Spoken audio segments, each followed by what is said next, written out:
Bihar study hub में आप सभी का स्वागत है। आज के वीडियो में लेकर आए हैं प्रीवियस ईयर क्वेश्चन मैथ के डीएलएड एंट्रेंस एग्जाम का मैथ का क्वेश्चन है, जो 10/4/2024 के कुछ पूछा हुआ क्वेश्चन है। चलिए आप लोग के सामने ये रखते हैं और देखते हैं किस तरह बनता है। ये आपका क्वेश्चन है, आपका क्वेश्चन है जो आपके सेट में 46 नंबर से चालू होता है। ये क्वेश्चन आपका प्रथम क्वेश्चन है, निम्नलिखित में कौन अपरिमेय संख्या नहीं है। इसको इत्मीनान से बनाना है। अपरिमेय संख्या नहीं है, इसका मतलब क्या है? परिमेय संख्या है। अपरिमेय संख्या नहीं, इसका मतलब क्या है? परिमेय संख्या है। परिमेय संख्या है। तो परिमेय संख्या होने के क्या, परिमेय संख्या होने के शर्त क्या होती है? तो परिमेय संख्या वही होता है P बाई क्यू में हम लिख सकते हैं। P बाई क्यू में हम लिख सकते हैं।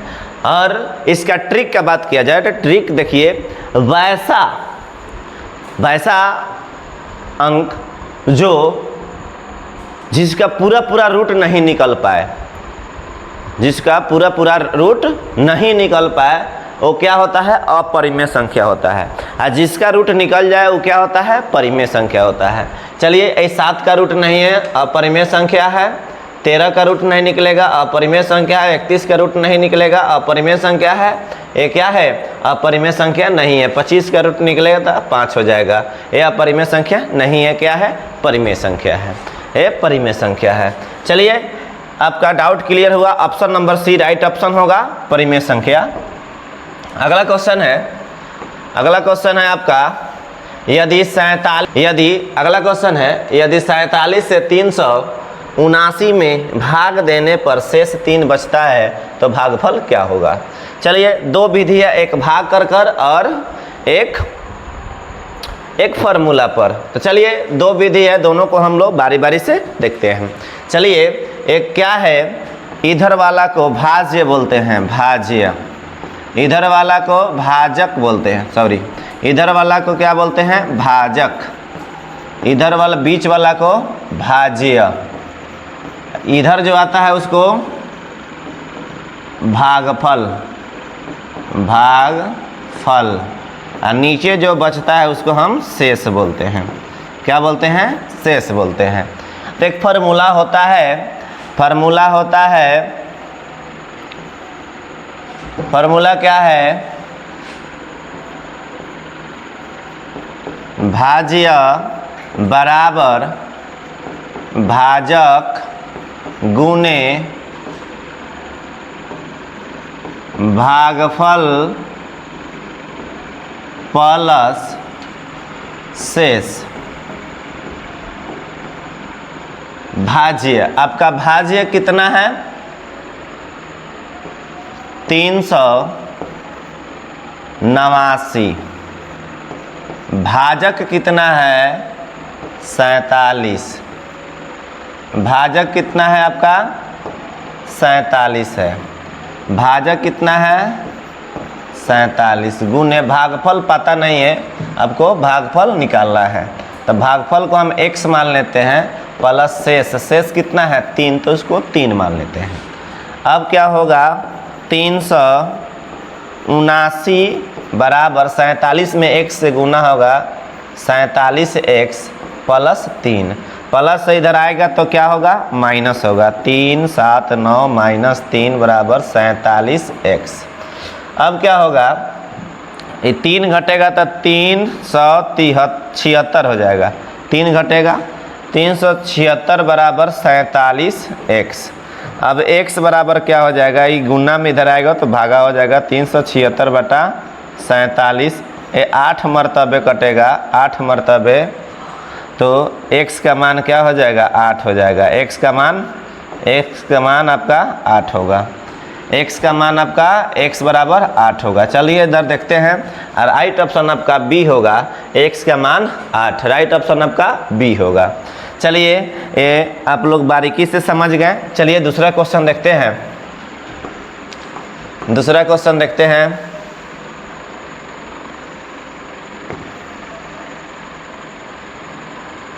क्वेश्चन देखते हैं। यदि HCF 5478 बराबर 6 है तो LCM 5478 का मान क्या होगा।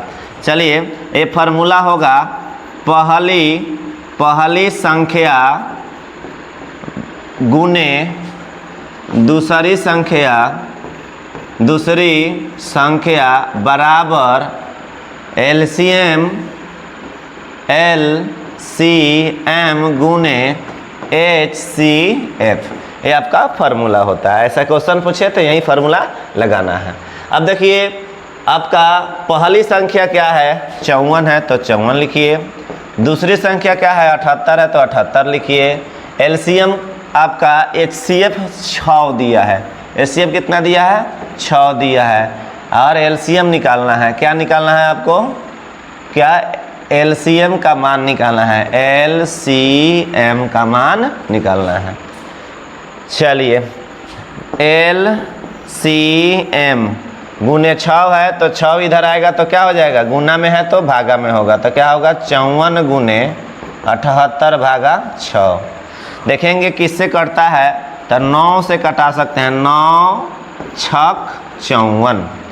अब LCM बराबर 9 गुने 78 बराबर क्या होगा 8 नवा 72 के 2 हाथ में 7, 7 नवा 63 आ 2 7 ना हाथ में लगा है, 63 आ 7 70 702। आपका राइट आंसर 702। राइट ऑप्शन आपका होगा, राइट ऑप्शन आपका सी होगा 702। राइट ऑप्शन आपका सी होगा 702। चलिए अगला क्वेश्चन देखते हैं।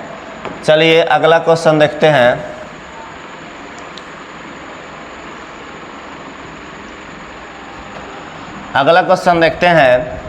त्रिघाती बहुपद क्या है, त्रिघाती बहुपद x के power 3 minus 7x square plus 5x plus 9 के शून्यांक अल्फा बीटा और गामा है तो अल्फा बीटा और गामा का मान होगा। तो क्या होगा अल्फा, यहाँ देखिए क्या क्या दिया है, गिवन दैट दिया है। देखिए a का मान यहाँ कुछ नहीं है, x का गुणांक कुछ नहीं है तो a होता है, a बराबर 1, a का मान a। b का मान देखिए, b का मान -7 है और c का मान आपका 5 है, c का मान आपका 5 है। a के cube plus bx square plus cx plus क्या है, c का मान 5 है। तो चलिए alpha plus beta plus gamma का मान आपका होता है -b/a। तो फार्मूला में भी माइनस है और 7 में भी माइनस है, 7/1। 1 का कोई वैल्यू नहीं है, माइनस माइनस ये प्लस हो गया। राइट ऑप्शन आपका 7, राइट ऑप्शन 7। राइट ऑप्शन आपका बी होगा 7, राइट ऑप्शन आपका बी होगा 7। अगला क्वेश्चन है आपका, अगला क्वेश्चन है यदि बहुपद x square x minus b का शून्यांक एक दूसरे का व्युत्क्रम हो तो a का मान क्या होगा। चलिए यहाँ दिया है, क्या किया है, दिया है क्या दिया है, देखिए a का मान है 1, b का मान है b का मान क्या है a है, और c का मान क्या है -b, c का मान क्या है -b है। और कह रहा है इसका व्युत्क्रम हो तो a का मान क्या होगा, a का मान क्या होगा। तो अब देखिए a बराबर 1 है, इसका उल्टा अगर व्युत्क्रम किया जाए तो a बराबर क्या हो जाएगा -1 होगा। क्या होगा -1। राइट ऑप्शन आपका a होगा -1। अगला क्वेश्चन देखिए, अगला क्वेश्चन है यदि युगपत समीकरण निकाय का कोई हल नहीं हो तो उस समीकरण का निकाय क्या कहलाता है। 3 कंडीशन होता है, यहाँ पे 3 कंडीशन होता है। एगो a1/a2 बराबर b1/b2 बराबर c1/c2। ये देखिए ये बचपन है, ये जवानी है, ये बुढ़ापा है, ठीक है। अगर बचपन में किसी से धोखा नहीं मिले तो जवानी में भी हम दोस्त बना सकते हैं, जवानी में भी धोखा नहीं मिले तो बुढ़ापा में भी हम दोस्त, बहुत सारे दोस्त बना सकते हैं। तो बहुत सारे दोस्त बनाने का तरीका क्या है, यानी बहुत सारा हल होगा, यानी अनेक हल होगा। क्या होगा? अनेक हल होगा। ऐसे स्थिति में क्या होगा? अनेक हल। क्या होगा? अनेक हल। अब एक कंडीशन और होता है 2 नंबर में, A1 बाटा A2 बराबर B1 बाटा B2 बराबर नहीं है C1 बाटा C2। अब देखिए, बचपन में धोखा नहीं मिला, जवानी में धोखा नहीं मिला, लेकिन लास्ट बार बुढ़ारी में धोखा मिला। अब बताइए, किसी को बुढ़ारी में दोस्त से धोखा मिलेगा तो दोस्त बनाएगा? नहीं बनाएगा। इसका मतलब क्या होगा? कोई दोस्त नहीं बनाएगा, यानी कोई हल नहीं होगा। इसका क्या होगा? कोई हल नहीं होगा। कोई हल नहीं होगा, इसका कोई हल नहीं होगा। एक और कंडीशन है बाबू, देखा जाए। एक होता है A1 A2 बराबर नहीं है, not equal to B1 B2। है देखिए, फर्स्ट बार जवानी में धोखा, बचपने में धोखा मिल गया। बताइए, अब बचपन में जब धोखा मिलेगा तो उसके बाद जवानी आएगा तो कोई ना कोई दोस्त बनाएंगे, थोड़ा सा दिल को संभला कर बनाएंगे। क्या? तो कोई एक दोस्त बनाएंगे, ज़्यादा नहीं बनाएंगे, सोच समझ कर बनाएंगे। तो इसके एक जो दोस्त तो जरूरी है जीवन में, तो क्या होगा? एक हल होगा। एक दोस्त बनेगा तो क्या होगा? एक हल होगा। एक हल होगा। एक हल होगा। लेकिन एक क्वेश्चन क्या बोल रहा है, यदि युग्मपद समीकरण का निकाय का कोई हल नहीं हो तो समीकरण का निकाय क्या होगा? इसका कोई हल नहीं होगा तो समीकरण का निकाय होगा विरोधाभास। क्या होगा? विरोधी होगा। क्या होगा? ये विरोधी होगा। राइट ऑप्शन आपका क्या होगा? सी, विरोधी होगा। विरोधी करेगा, कभी दोस्ती नहीं करेगा, विरोध करेगा। तो इस ट्रिक्स के माध्यम से आप लोग इसको बहुत अच्छे से समझ सकते हैं। चलिए अगला क्वेश्चन हम लोग देखते हैं। अगला क्वेश्चन है दो चर x y में रैखिक समीकरण mx by प्लस n में कितने अधिकतम हल संभव है। चलिए, क्या है? ये है आपका mx plus by plus n बराबर 0। हम लोग क्या समीकरण का निकाय क्या लिखते हैं? ax plus by plus c बराबर 0। तो क्या होगा? a बाई m बराबर b बाई b बराबर n बाई c, ये आपस में बराबर होगा। तो क्या होगा? ये अनंत हल संभव होगा। क्या होगा? अनंत हल होगा। राइट ऑप्शन आपका सी होगा, अनंत हल होगा। राइट ऑप्शन आपका सी होगा। अगला क्वेश्चन देखते हैं। यदि x बराबर a और y बराबर 6, समीकरण 8 x minus a y plus a square बराबर 0 का हल क्या होगा? चलिए, यहाँ पर x बराबर 1 दिया है और y बराबर 6 दिया है। इसमें कुछ नहीं करना है, जहाँ जहाँ x दिखे वहाँ 1 रखेंगे, जहाँ जहाँ y दिखे वहाँ 6 रखेंगे। चलिए, अब 8 गुने 1 करेंगे क्योंकि x का मान 1 है, माइनस a, y का मान क्या है? 6, तो हम 6 रखेंगे। a का मान कुछ नहीं है तो a स्क्वायर को हम a स्क्वायर लिखेंगे। 8 में 1 से गुना करेंगे 8, माइनस 6 में a से गुना करेंगे तो माइनस a में 6 से गुना करेंगे माइनस 6 प्लस a स्क्वायर बराबर में क्या होगा? 0। इसको हम क्या करेंगे? सिस्टमेटिक ढंग से इसको सजा लेंगे। a square minus 6a plus 8 बराबर 0। अब इसका हम लोग क्या करेंगे? गुणनखंड करेंगे। अब इसका क्या करेंगे? गुणनखंड करेंगे। a square minus 6a plus 8 बराबर 0। 8 को इतना भाग में तोड़ेंगे कि जोड़ने घटाने पर माइनस 6 आए, तो 4 दूना 8, 4 दू 6। यही आपको हो रहा है। a square minus 4a minus 2a plus 8 बराबर 0। ए को कॉमन करेंगे a माइनस 4, माइनस 2 को कॉमन करेंगे a माइनस 4 बराबर में 0। जो सेम आए हुए एगो आंसर हो जाएगा a माइनस 4 बराबर 0। एगो जो कॉमन करते हैं वो आंसर हो जाता है a माइनस 2 बराबर 0। यहाँ a बराबर प्लस 4, a बराबर प्लस 2। यहाँ a का 2 मान आ रहा है, एगो 4 एगो 2। राइट ऑप्शन आपका आंसर हो जाएगा आपका 4 और 2, 2 और 4। राइट ऑप्शन आपका बी होगा, दोनों प्लस में होगा, इसलिए राइट ऑप्शन आपका बी होगा 2 और 4।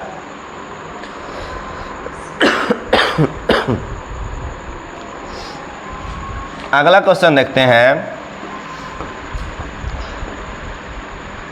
अगला क्वेश्चन है, रमेश अपने धन का कुछ भाग 96 रुपया के 9% स्टॉक में तथा शेष 120 रुपया के 12% स्टॉक में लगाता है। यदि दोनों स्टॉकों का वार्षिक लाभांश समान हो तो दोनों स्टॉक का लगे धन का अनुपात ज्ञात करना है। चलिए, तो दो लाभांश है, इसमें 2 लाभांश है। एक है पहला लाभांश, पहला लाभांश बराबर में क्या है और दूसरा लाभांश, दूसरा लाभांश।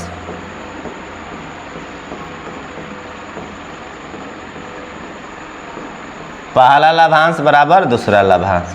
एक कह रहा है कि 96 रुपया का 9%, तो क्या होगा। चलिए, पहला लाभांश बराबर दूसरा लाभांश। पहला लाभांश क्या है, 9 गुने 9% है तो 9 गुने 100 बटा 96 बराबर दूसरा लाभांश क्या है 12%, 12 गुने 100 बराबर 120। अब क्या होगा, पहला लाभांश बटा दूसरा लाभांश बराबर 9 गुने क्या हो जाएगा, पहला लाभांश बटा दूसरा लाभांश, तो क्या हो जाएगा आपका 12 गुने 100 बटा 120 और बट्टा क्या होगा, और बट्टा हो गया 9 गुने 100 बटा 96। अब बाटा का बाटा होगा तो क्या करेंगे, पलटकर गुना करेंगे। 12 गुने 100 बटा 120 गुने आपका हो जाएगा 96, ऊपर चला जाएगा नीचे हो जाएगा 9 गुने 100।